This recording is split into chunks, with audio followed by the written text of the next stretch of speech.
to this Abla, and I just received a reminder myself, so I want to share that reminder with the mirrors that I hope to connect with on this platform. Um, because it's rain season, and when it's rain season, everything is green and lush, and the air is fresh, and the grass is tall. So when the grass is tall, there are many creatures that come around, some less favorable than others. When the grass is tall, snakes come around. Snakes can be in the grass, and sometimes they don't make themselves known for a while. Sometimes they never make themselves known. They come and they go, or they come and they stay, and they're just lurking around. But like I said, when the grass is tall, snakes come around. So it kind of started a couple days ago when the family and I actually encountered a snake because obviously wherever we go, we don't clear the land.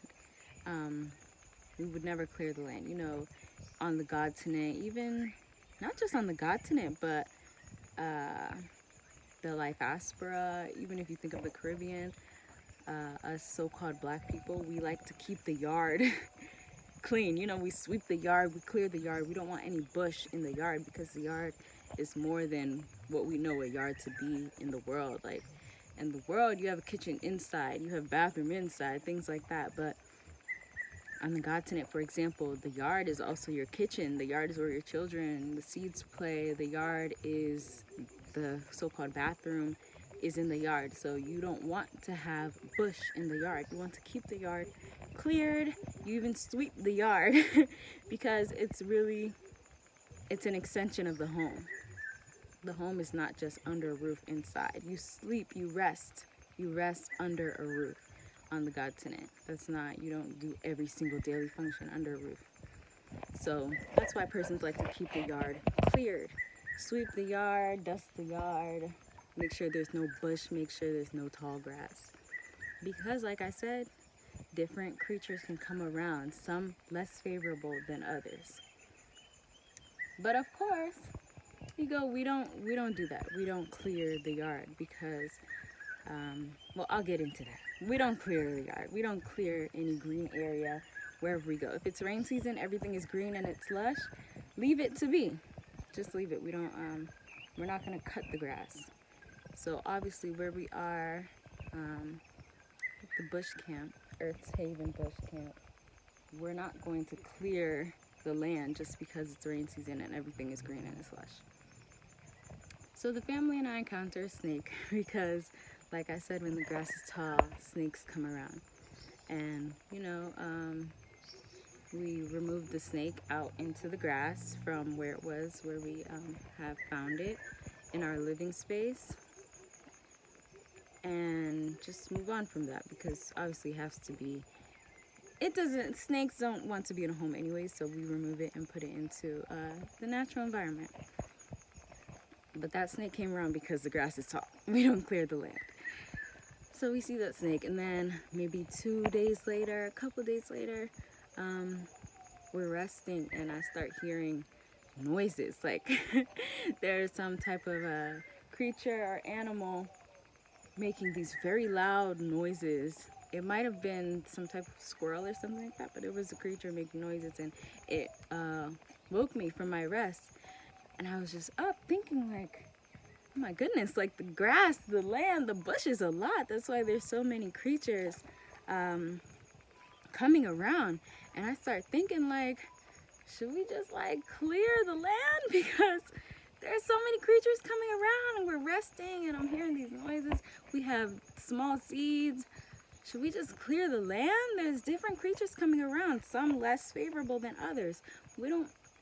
I don't want to have to grab the seeds very quickly because there's a creature or animal around that we're not scared of animals, but this is reality and we're all subject to reality. So if there's a snake or if there's a bat or some type of creature, they're not subject to any type of social norms. Don't touch my baby snake. That's not reality. So I'm thinking, should we just clear the land? I'm thinking in the rising to talk to the family, like, I think we should just clear the land. It's too much bush. The grass is too tall. Snakes are coming around. Everything is too green. Creatures are coming around, some less favorable than others.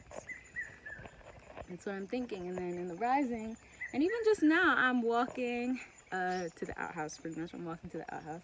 It's not a far walk, but I have to kind of watch my step. It's not a far walk. You may be able to see it in this video, no, but it's not a far walk. It's a short trek to the outhouse. I'm having to watch every step to make sure there's no snakes in the grass. There's no creatures in the grass. The other day I was even stung by, I didn't even see what it was because the grass is so tall. The bush is so much. I didn't see what stung me, but I even let out a little scream because it shocked me. I was stung because there's so much green, there's so much bush, the grass is tall, and creatures are coming around, some less favorable than others. So I'm thinking, I think we should just clear the land. I think we should just clear all this bush, all this greenery that's giving us fresh air and showing us reality, mirroring, being a mirror for us, serving as a mirror for us. We should just cut it all because creatures are coming around. Snakes are slithering around. We have seeds. What about even ourselves? Creatures, snakes, lizards, big lizards coming around. And you can't even see them because the grass is so tall. Should we just clear the land? That's what I'm thinking. Should we just clear the land? And then I start to meditate on it. I really start to meditate about that.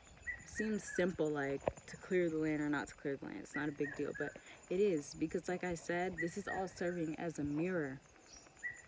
This is a mirror. So if we clear the land, that's would be highly, there's a certain word that I want to use. Like, we wouldn't be standing on our own principles if we are to clear this land. I wouldn't be standing on my own principles if I say we should clear this land. If I say we should cut all the tall grass, cut the trees, anything like that, I wouldn't be standing on my own principles. I wouldn't be standing on the principles of reality. And I would be disrespecting the mirror that has been provided to me.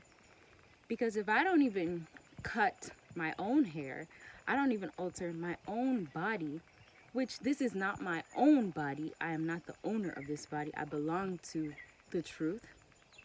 You know, we are not the owner of ourselves. We belong to something. We belong.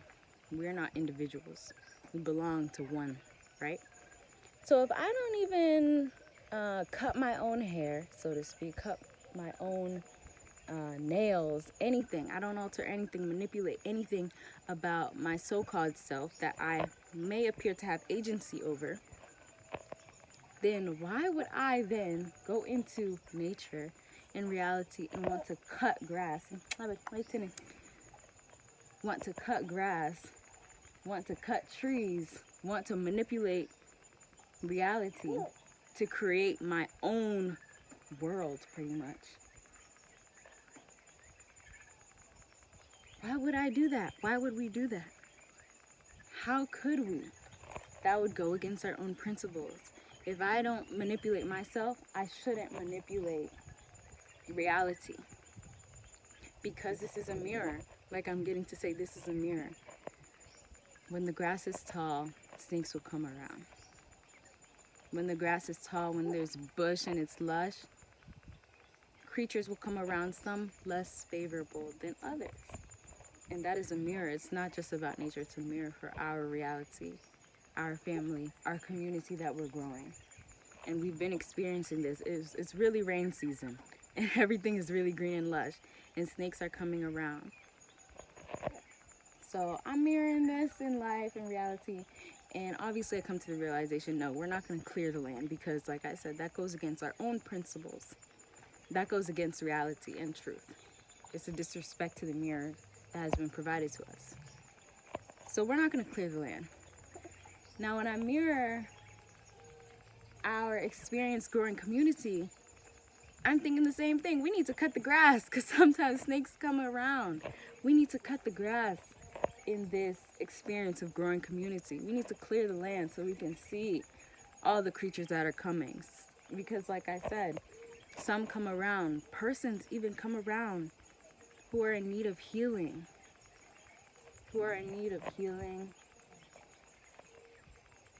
And sometimes they can't even come to that realization themselves. But they are in need of healing. And because it's rain season and it's green and it's lush, they come towards the light. They come where it's a green area, where the grass is tall. And as I'm mirroring this about our experience growing community, thinking, should we cut the grass? Should we keep the grass low at least so that the snakes don't come around, so that we are not infiltrated in our walk, in our efforts? And I come across this reading is Job 14:14. As I'm meditating on this, I come across this and everything just becomes clear. I'm not going to do too much explaining. I'm just going to read it and it will be understood. What's understood doesn't need to be explained, but I will read it and it just gave me the answer. Like I said, no, we're not going to clear the land. We're not going to do that. So I will read that right now. It's Job 14:14. A little stay on earth will make heaven more heavenly. Nothing makes rest so sweet as toil. Nothing renders security so pleasant as exposure to alarms. The bitter quassia cups, I hope I said that word right. The bitter quassia cups of earth will give a relish to the new wine which sparkles in golden bowls of glory. Our battered armor and scarred countenances will render more illustrious our victory above when we are welcomed to the seats of those who have overcome the world. We should not have full fellowship with Christ if we did not for a while sojourn below. For he was baptized with the baptism of suffering amongst men, and we must be baptized with the same if we would share his kingdom. Fellowship with Christ is so honorable that the sorrow is a light price by which to procure it. Another reason of our lingering here is for the good of others. Let me say that again. Another reason for our lingering here is for the good of others. We would not wish to enter heaven till our work is done, and it may be that we are yet ordained to minister light to souls benighted in the wilderness of sins. It may be that we are yet ordained to minister light to souls benighted in the wilderness of sin. Our prolonged stay here is doubtless for God's glory. A tried saint, like a well-cut diamond, glitters much in the king's crown. Nothing reflects so much honor on a workman as the protracted and severe trial of his work, and its triumphant endurance of the ordeal without giving away in any part. We are God's workmanship, in whom he will be glorified by our afflictions. It is for the honor of Jesus that we endure the trial of our faith with sacred joy. Let each man surrender his own longings to the glory of Jesus and feel, if my lying in the dust would elevate my Lord by so much as an inch, let me lie amongst the pots of the earth. If to live on earth forever would make my Lord more glorious, it should be my heaven to be shut out of heaven. Our time is fixed and settled by eternal decree. Let us not be anxious about it, but wait with patience till the gates of pearl shall open. And that gave me all the answers I needed. We will not be cutting the grass. We will not be clearing the land. It's not necessary. Like I said, that was Job 14:14. That was Job 14:14 if you want to read that for yourself. And when I speak about heaven and earth and the world, I'm not talking about the worldly religious idea of heaven above, separate from earth, separate from life. I'm not talking about some so-called after death life. And so that gave me all the answers I needed. I know this will be cited by those who have the sight and those who are my mirror, as this reality, me being given the gift to dwell in this reality, serves me and serves Ego in our walk to grow community. And even though when the grass is tall, snakes come around, creatures come around, some less favorable than others, we mustn't cut that grass. Because like I said, that would go against our own principles. And they're not our own principles, it's the principles of truth. We don't follow our own principles. We don't follow our own opinions. We follow truth to dwell in reality. I hope everyone has a blissful day. Garai hilai go'ai, ai vai